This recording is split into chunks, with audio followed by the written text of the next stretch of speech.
Hi, I'm Shaka Hislop, and you're here at Extra Time TV. Check the mic and make sure it sound right, boys. Hello, ladies and gentlemen. Welcome to another edition of the EXTV Podcast. Today, we have the man from Scotland, James Baird. How are you today? I am very good, really eagerly awaiting this wonderful conversation on all things football. Yes. We couldn't wait to get recording on this. James and I were messaging each other back and forth. And as usual, we have a lot to talk about. But before we get started, folks, this is a new format. It's working really well for us. This is a longer version of the usual thing we used to do. People are responding really well. So for those of you who are driving and busy and don't have time to listen to the entire thing, we have time codes in the description below. So if there's a topic that interests you, you just jump to that topic and you go to it. And if you want to listen to the entire thing at a different time, you can. And also the audio version only is available on Spotify. We'll put a link in the description below for that. And also our discussion forum on Facebook. So we're back. James and I disappeared for a while, but we're back. Like a hurricane. I don't know what reference that is, but there's always something to talk about in football. James and I did not even get a chance to breathe while we were arranging our next show. So much things has happened. We're going to start things off, James. The Ballon d'Or 2022 edition, they released their list of nominees for 30 players. And guess what? Cue dramatic music. For the first time in I don't know how many years. In fact, folks, comment below and let me know how long it's been, because it feels like it's been forever. It's Messi, Ronaldo. There is no Leo Messi in that list. So I've seen social media, everybody's reacting. Some people are agreeing, some people are disagreeing. We did a poll, folks. Thanks for contributing to that. 40% agreed, and the rest, disagreed. So, James, let me hear your initial thoughts about Leo Messi being left out of this year's Ballon d'Or nomination list of 30. I think it's probably a little unfair because I think he's came a little bit more alive this year. I think it took a little bit of time to settle in at PSG, but now we're starting to see some really good football. I mean, he's maybe not scoring as many goals, but when you look at the assists, the number his assist number are so phenomenal that yes, he may not be scoring, but I think he's had 14 assists, this season already. It's a difficult one because we expect him to be there. There's that expectation that Ronaldo and Messi will just be there continuously. Yes, their time is coming to an end in a sense, but I think he could have made the list. I mean, it's a little unfortunate. Obviously, we know things are probably not going to change now, so he just has to grin and bear it. But it is a sad time to see him not on that list. Yep. I mean, my opinion, well, first off, before I say anything, I always thought, and I know a lot of people will disagree, but that's okay. I always thought the Ballon d'Or was stupid. And I can't say that in a respectful way, because then I said stupid because, okay, it's an individual award. I get it. This is sport. Everybody wants to know who the MVP is, but I always saw it as a kind of glorified popularity contest. Like, even though Messi and Ronaldo won a whole bunch, like, I think a while back I put a status up, and I think James, you agreed with it, where, there's a lot of emphasis on, goal scoring, and other aspects of the game get, ignored. Like, I think only once, I think in maybe about 20 years, I think Cannavaro won. I think it was probably 2006, if I'm not mistaken. I could be wrong. But I always thought, before I even get into my reasons, I always thought it was kind of silly. I personally don't take it seriously, but a lot of people do. It's a big thing, people. It's huge in terms of marketing and so on. And I agree with you, James. I think while football is so harsh, though, because if you look at last year, while he didn't score a boatload of goals, as you said, James, his assists were great. By Messi's standards of goal scoring, it wasn't his best season. But this brings my argument to the forefront. Are the other aspects of the games being ignored? And, for example, his assists and his off the ball type playing. And, leaving him out from the 30 list entirely, I think, is a bit extreme. I could understand some arguments why he won't be number one, but I still think he should be in the top 10 at least. He's still a top player, just like Cristiano Ronaldo and many others. And I felt like for him to be left out was insane. I could understand if he doesn't win. However, James, this is a bad season by Messi standards.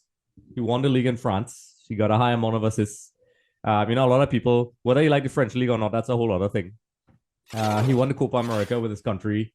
And then, some people argue about his competition, but he won that second trophy with Italy. That's a whole other discussion there. But, by Messi's very high standards. If this is considered a season where he's not even in the top 30, or maybe I'm missing something here, it makes me kind of question how they do things at the Ballon d'Or. And is it because last year there was a lot of controversy? I know a lot of people, Lewandowski and many others, when Messi won the seventh one, they criticized it a lot. So I have a lot of strong opinions about this. And, I think it is something that's very divisive. Folks, let me know what you think in the comment section below. Do you agree that he should have been left off the 30-man list? That it makes perfect sense. James and I talking complete nonsense? Let us know in the comment section below. But James, with all the things I mentioned, what do you think? Well, I was just looking through the list there, So, I mean, obviously Benzema has been sensational. He's right. I'm looking at the rank, and he's kind of number one. Mane, two, Salah, obviously. But the further I go up the list, you've got guys like Bernardo Silva, Nkuku from Leipzig, Diaz from Liverpool, who went there. I still think there's a place for Messi in there, and this is the thing. It's not that I'm taking away from anything those other players did, because they've all done well at their clubs. But this is Leo Messi we're talking about. It's not Joe Blogs from the street. It's not that it's none of the. This is one of the best players of our generations, and he's not been. It's not as if he's been bad, As I say, he's still done very well. He's maybe not hit the Messi standard, and that's probably what they're looking at. But I still think he has to make that list, I mean, it's sad again, but as I say, maybe he just wants to move on and get it done because he's not there now, and there's no point in focusing on it. Let him focus on the football, let the football do the talking, and show everybody why he should have been on the list, Yep. And the truth is, I don't know him. I don't know Leo Messi. And, all Cristiano Ronaldo, all these guys. I always got the impression that, it's not something, while I guess anybody would like being told you're the player of the year, it doesn't seem like something that really bothered him. Because I remember back in 2018, he got bounced out the top 5, I think, for the first time. I think Modric won. And he didn't seem to be too bothered. Where, I truthfully think Leo Messi doesn't care. But I think, football fans who care about this award, it is a bit shocking. I personally don't put much weight into the Ballon d'Or, but to me, this further adds to my reasoning, because while I have no issue with other people winning the award, and Benzema is an ideal candidate and a couple others, I still don't understand the logic of him being completely out of a 30-man list. I mean, I can't see there being 30 players, better than Leo Messi, that could get in there. I mean, I understand he's heading down there in age, but he's still performing. I'm in shock, to be honest.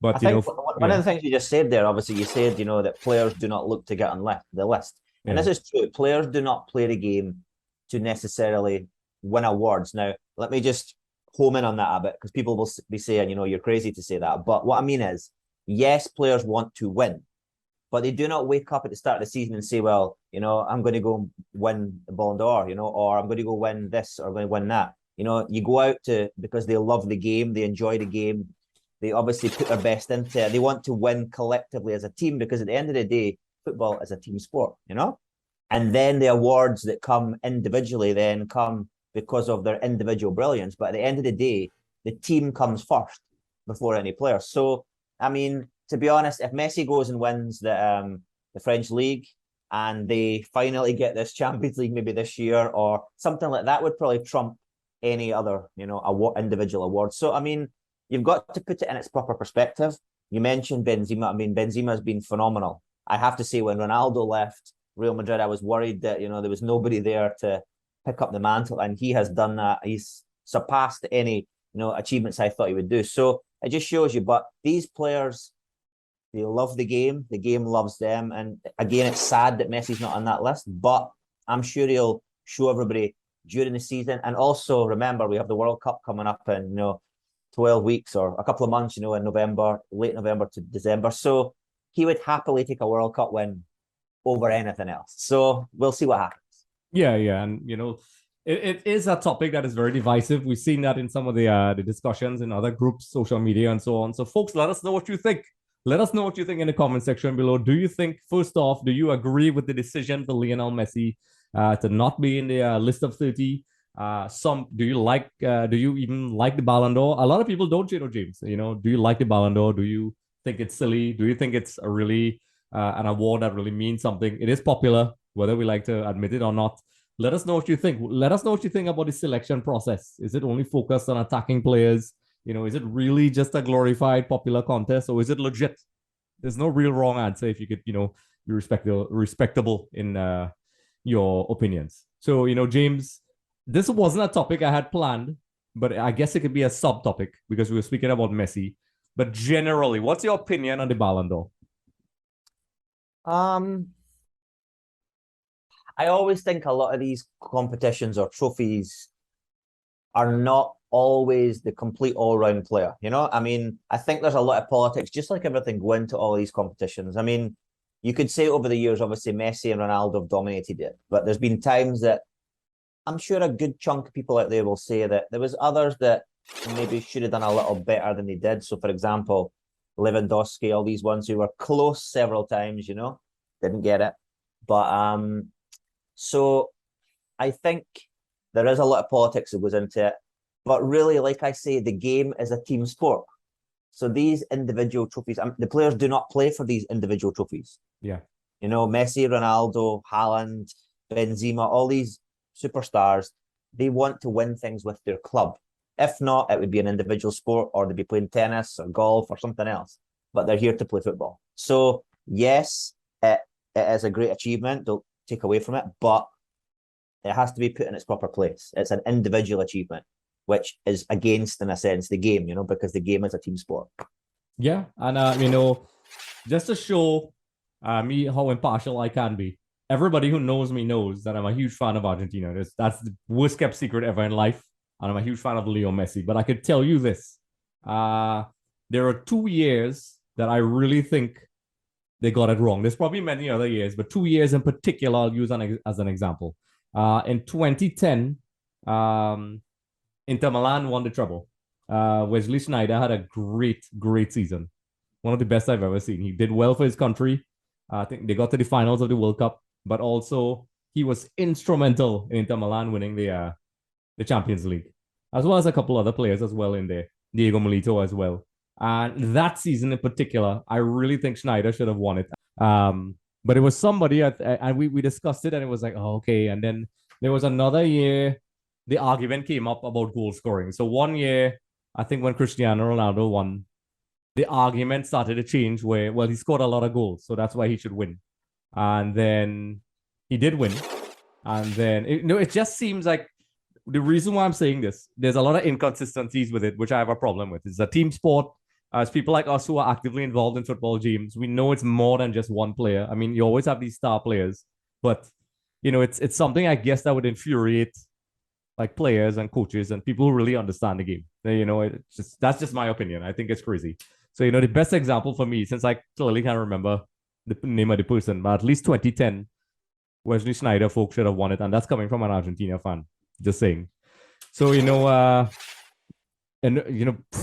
to me, James, I don't know. I think it's just getting more and more ridiculous. Well, as I say, I mean, I think it's an award there for the individual. As I say, it has its value to, I suppose, to some supporters, to the players, but at the end of the day, it's not the be all and end all. And I think that's the way to sum it up, Yeah. And the thing is, I'll end this how I started it off. Before I even answer this question, I don't take the Ballon d'Or seriously, but a lot of people do. It's a part of football. It's just the way how the football environment is now, social media, these awards. It is what it is. So, folks, let me know what you think about the Ballon d'Or in the comment section below. James and I have given our opinions. Some people love it, some people don't. So let us know.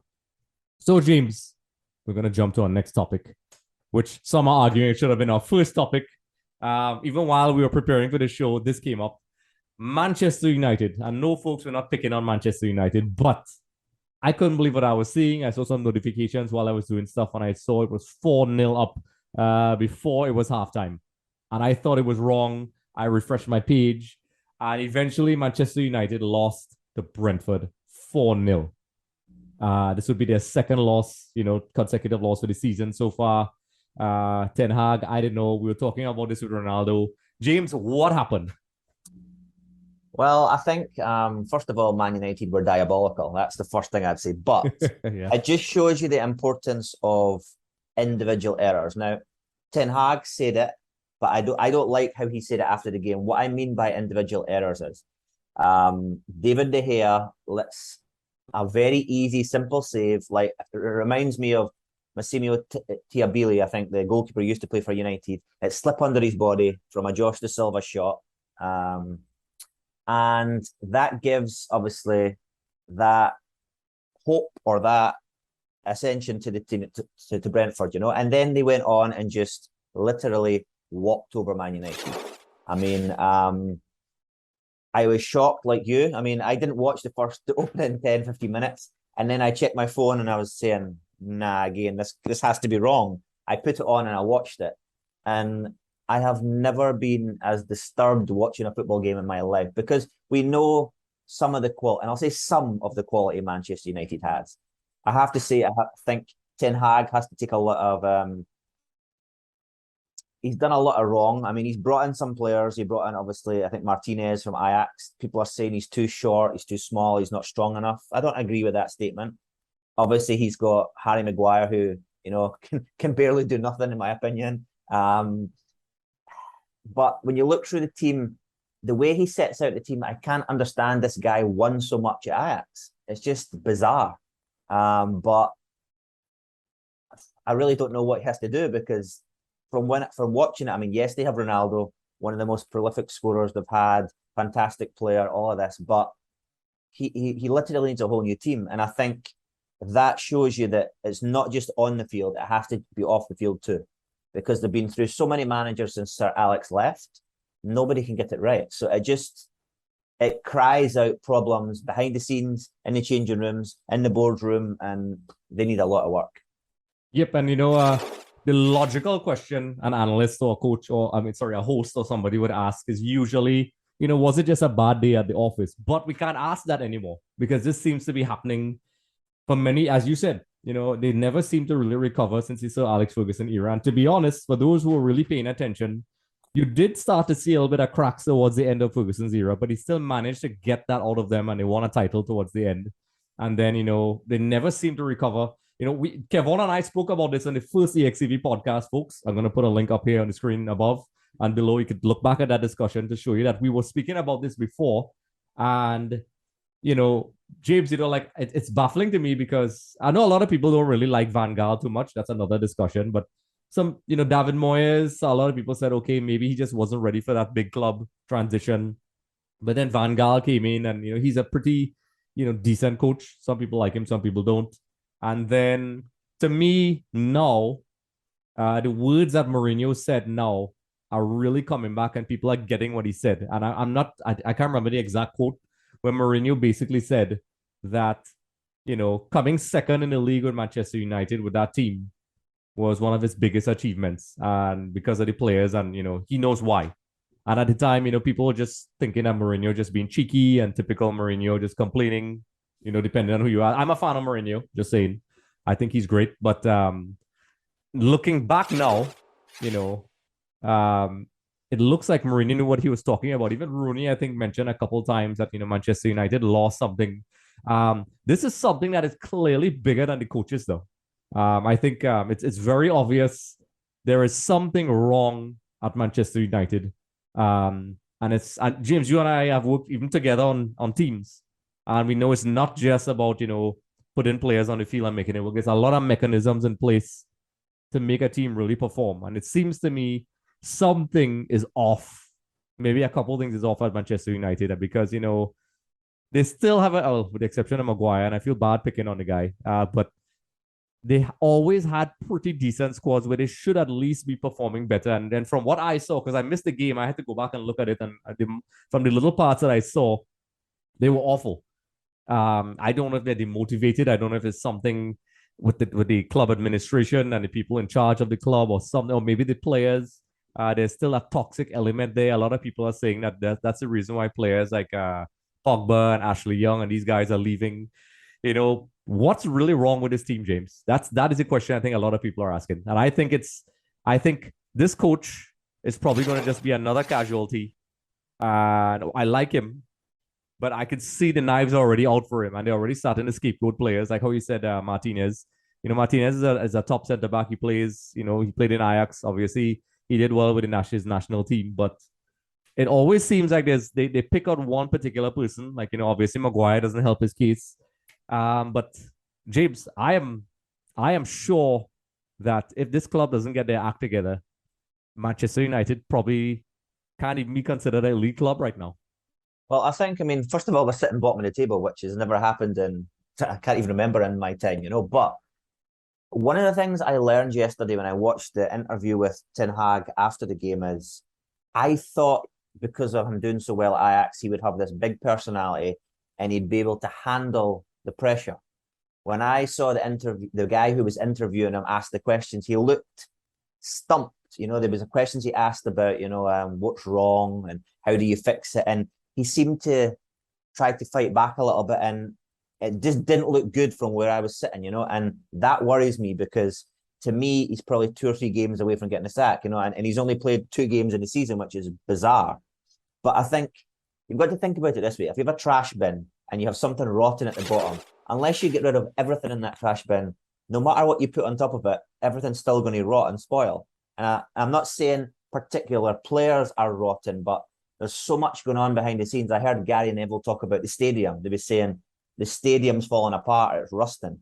The American owners are not fixing these things. They're not coming over to England, to Manchester to meet with people. So it seems as if there's so much going on behind the scenes. And if you think about it from a player perspective, if there's things off the field, it will always spill onto the field. So maybe we can't criticise the players as much, although those are the ones who are going out to battle for the club. Now, as I say, they're not doing their case well at the moment, but I think there's too much mediocrity there. I mean, to me, McTominay's Scottish.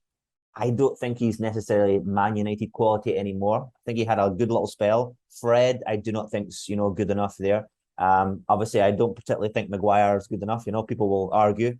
De Gea's, he has good seasons or good games and off games, and there's players they could have signed. I would have loved to have seen Kasper Schmeichel come to United because of his father. He just went and signed in France with, I think, Nice. He would have been great competition for De Gea there, in my opinion, which would have boosted the goalkeeper department. There's other players. I mean, there was talk of obviously them trying to bring in Kane before. Obviously, I think Ronaldo still could play a big part. But one of the things I noticed when I watched the game is if you have 3 or 4 players playing around Ronaldo, how is Ronaldo going to get the ball? They're taking up the space. They're not making space for him. And I find whenever Ronaldo plays, that's what happens. They have Rashford there, Sancho around them, somebody attacking to get. So you're clustering that area, which means that Ronaldo having to work in very tight spaces. So there's so much problems. It's not an easy fix. I hope Ten Hag can do it, but it's not looking good at all. Yeah, you're right. And we could understand this as well. Teams. There's a fan perspective, and then there's people who've actually worked with teams, and they could tell you, there's so much things that can go wrong behind the scene, as you're saying. There's so much components. It's while the players are the ones we see on the field and the coaches, and yes, they have to take responsibility. There is the leadership, the board.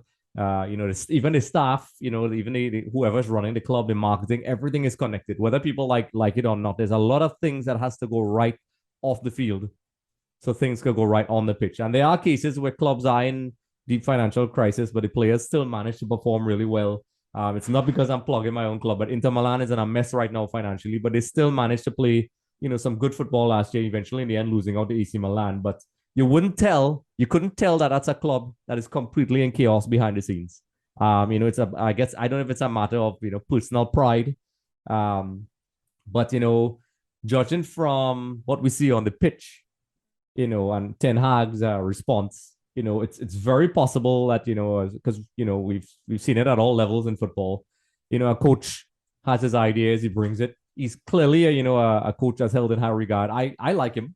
But clearly what he wants and what the players are doing are two different things. And it seems to be like a problem with modern football. I mean, of course, we're going to speak about Manchester United, but, clearly there's more than one thing wrong.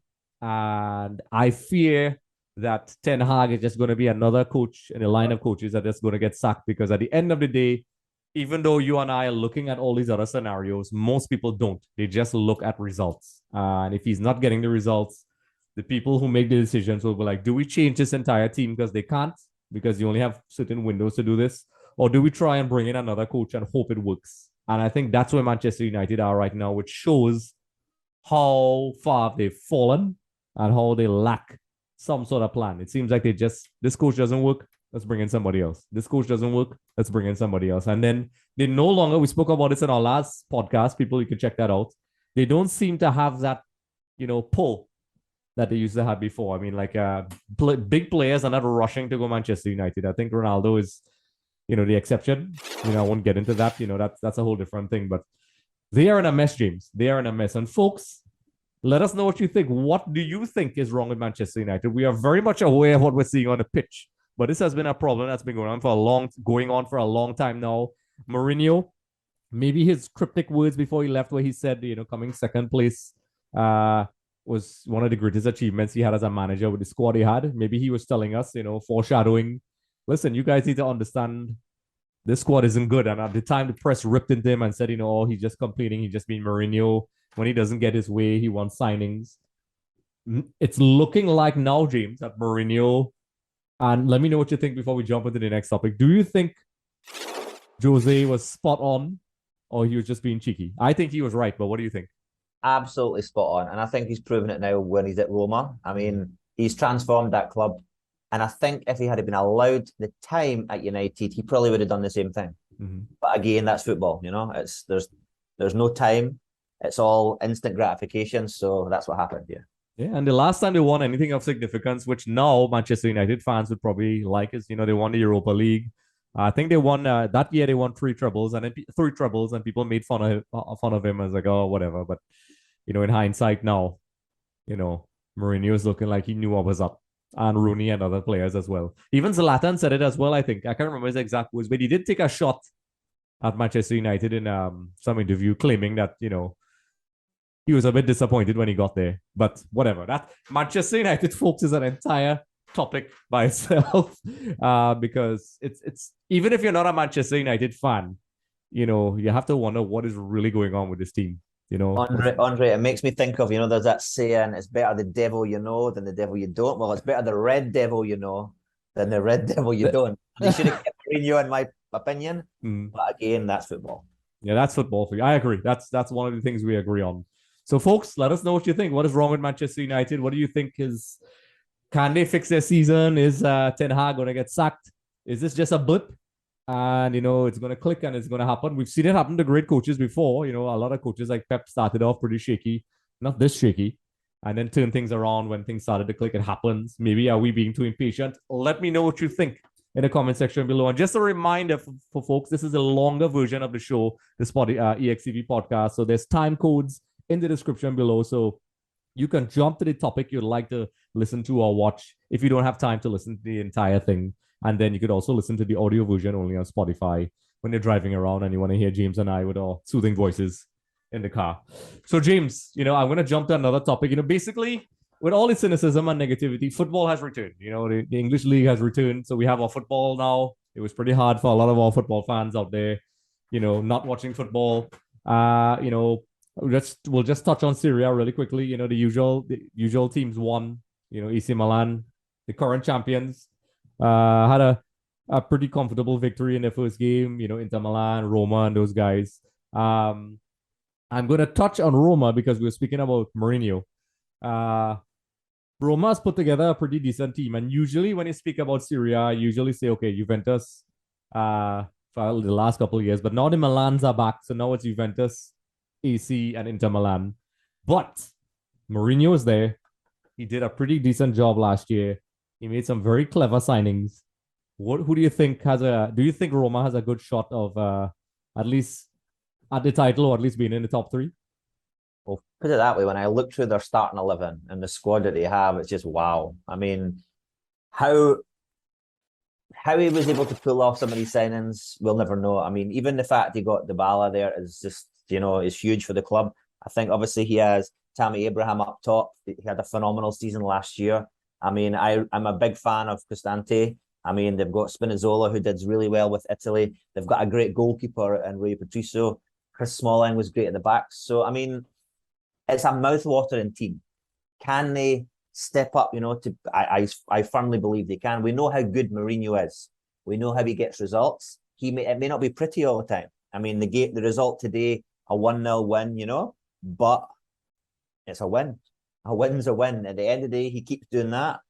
It'll be a glorious season. So I think they have all the resources there to have a great season, albeit they may not, hopefully they don't get any injuries and things, but it makes the Serie A very exciting, because we had a good year last year, obviously. At one point, AC Milan were there, Inter Milan were there, Juventus were up there, so it strengthens the pack, and it can only make for exciting football. So I think they will be up there. I think my mouth is watering thinking about some of those fixtures, so really excited about the season.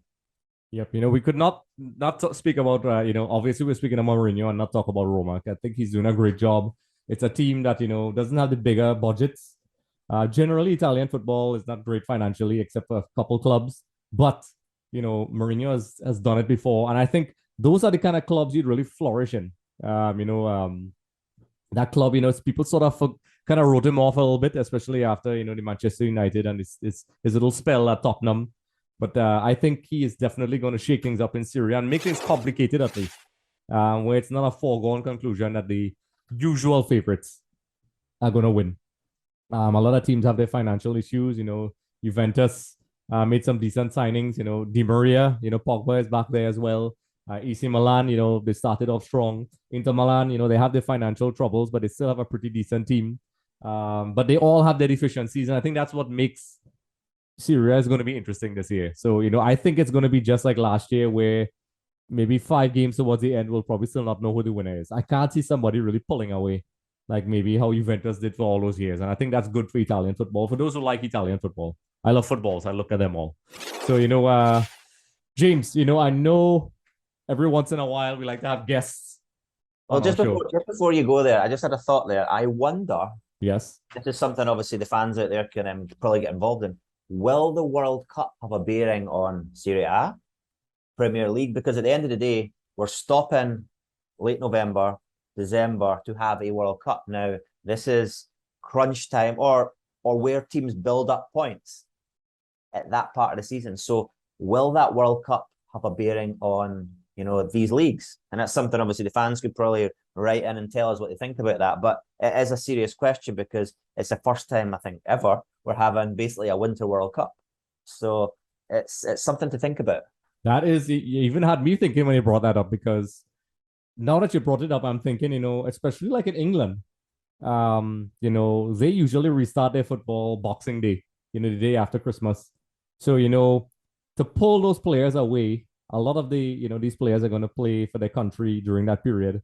The major leagues like England, Syria, Spain, even a lot of players play in France, whatever. All these leagues are going to pull away a chunk of their players, MLS included, obviously the US national team. All these leagues are the middle of most of their seasons. I'm not too sure about the MLS, how it goes. It's so strange. I can't remember. But that's a good question, James. That is a very good question because, how is that going to affect those clubs? I mean, if I'm a manager right now and I'm thinking, wow, I'm going to be losing Leo Messi and Leandro Paredes and Neymar and Mbappe.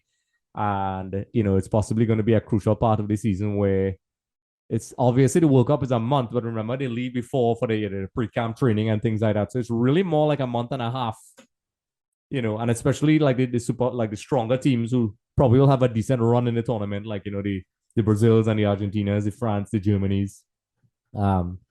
I guess if you want to say England. It makes you wonder, though, are the leagues going to have a shutdown? I mean, I've not read anywhere yet because I think the World Cup starts on the 21st of November. Right. The final, if I'm not mistaken, is the 18th of December. So the 18th of December being, 7 days before Christmas Day to people, obviously, and then, which would be the day before Boxing Day, which would be obviously a big football day. So, and as you mentioned, pre-camp might be at least 2 weeks, to 3 weeks before the World Cup. So that's a long time to lose players, but it's also a long time to shut down a league. Yep. So I'm curious to see how the various leagues and if FIFA are going to bring in directives or if each league or each national association is going to have to make the decision, because like I say, it's something of it's uncanny. We've not seen it happen before, especially in my generation, or yours, I'm sure. But it'll be very interesting to see what's going to happen, and that also may have a bearing on these leagues, but it also may have a bearing on this World Cup as well. You're right, because even you and I, we spoke about this a while back, but it is a very valid question, and we'll see. Because I'm pretty sure when eventually they made the decision to have it in Qatar and then have a winter World Cup, I'm pretty sure that's why a lot of the clubs probably threw a fit even back then. But I'm very curious to see how that turns out because, for the majority of these players, they want to play for their countries. But I know there's a lot of coaches, if they had their way, they'd probably be like no international football because, it's a conflict of interest. You're paying these players millions of dollars, which is a topic that has come up before. But usually it was during the summer, it was in their off season, and they kind of be like, all right, they had enough time to recover. And even then they used to complain about it. Now it directly comes into the major leagues. And I think we're going to see a little bit of a backlash, especially after the tournament, if there's a lot of injuries to players. And it may affect some of those big teams that really want to win the Champions League and so on. Like, for example, let's use Leo Messi. At the beginning, we were speaking about the Ballon d'Or. The Messis, the Neymars, Mbappes, those three guys will use PSG. They obviously really want to win the Champions League. You're the coach and you're thinking, wow, I'm losing my big guns for, a month and a half. And these three players, barring some freak occurrence, they are going to make a decent run in the tournament. They're not going to get knocked out in the first stage. But, let me not say that. We've seen that happen before. And you're the coach and you're thinking, okay, Champions League football, my players are going to come back from a World Cup. They're probably going to be super exhausted. They probably, it's possible they may drop some points because, you have Kimpembe and all these. I'm using PSG as a perfect example. He's probably the PSG coach amongst other coaches is probably thinking, wow, I'm going to have to make sure my squad, my fringe players really perform because you take away those players from PSG for that 4 weeks. That is a very different team, James. And I think, it makes you also think about, did that come into the manager's consideration when they were making signings at the start of the season? Because I'm just, using the broad scope here, but did certain coaches buy players that they thought may not be at the World Cup to cover positions of players who will be at the World Cup? I mean, I'm just saying, because we know as coaches, we have to plan. So we do, for example, training-wise, periodization, plan the year, and then we break it down into blocks. So did the coaches look and say, well, we will miss these players for this period of time. We need cover. And did they buy other players who we would probably be thinking, why did, PSG sign that player? Or why did Manchester United sign that player who's maybe not of the normal standard, but they now fill a gap that will be created when a player goes? So it brings up a whole host of questions. Yep. And that's something we would love to hear the opinions of everybody because the World Cup is coming up. We're probably going to do some giveaways, folks, heading into the World Cup. So you don't just comment, every once in a while. In fact, all the time, we pull a random person and they get usually a copy of FIFA 23 or maybe a free T-shirt of your choice, football team with a customized name, from EXTV and the folks of my store. So, incentives, folks, incentives. So, James, while that is a very, in fact, I think that should be a whole separate show by itself, that topic, because we're heading into the World Cup. We're going to be doing a lot of fun things for the World Cup. James and I are always trying new things and always having very special guests. And we'll probably have a couple people head into the World Cup, which is really close, folks. It's in November. And obviously, if it's starting in November, we're going to have a World Cup hype. We'll speak about players like what we did last time around, young players for the Euros. We're going to do that for the World Cup. All those fun things. And maybe have some fun with FIFA as well, James. Some fun things. We had a league that got interrupted because James and I went on a whole mission, but we'll continue it. We'll get some celebrities. We'll probably see if we can get a certain friend of ours, Kenwin Jones, to come out of FIFA exile and play. Because listen, James, he did challenge me once. And he never backed it up. So I'm just saying, put it out there. But anyway, James, I know we do have a very interesting guest that you did mention that's probably going to pop up. Should we bring that guest in? Why not? Why not? The more the merrier. All right. So folks, we're going to bring in a guest. They're going to give their opinions. So we're going to bring that person in. So let's hear what they have to say. All right, folks. So we're connected. So ladies and gentlemen, our guest please introduce yourself. Hey, I'm Francisco, the Foxy Fox. It's great to be with you, Andre, here on EXTV. So Francisco, what should I call you for short? Should I just call you Fran or Francisco? What should I call you? You can call me anything, my brother. All right. So we made a special accommodations for you to come in. Let us hear your thoughts on everything.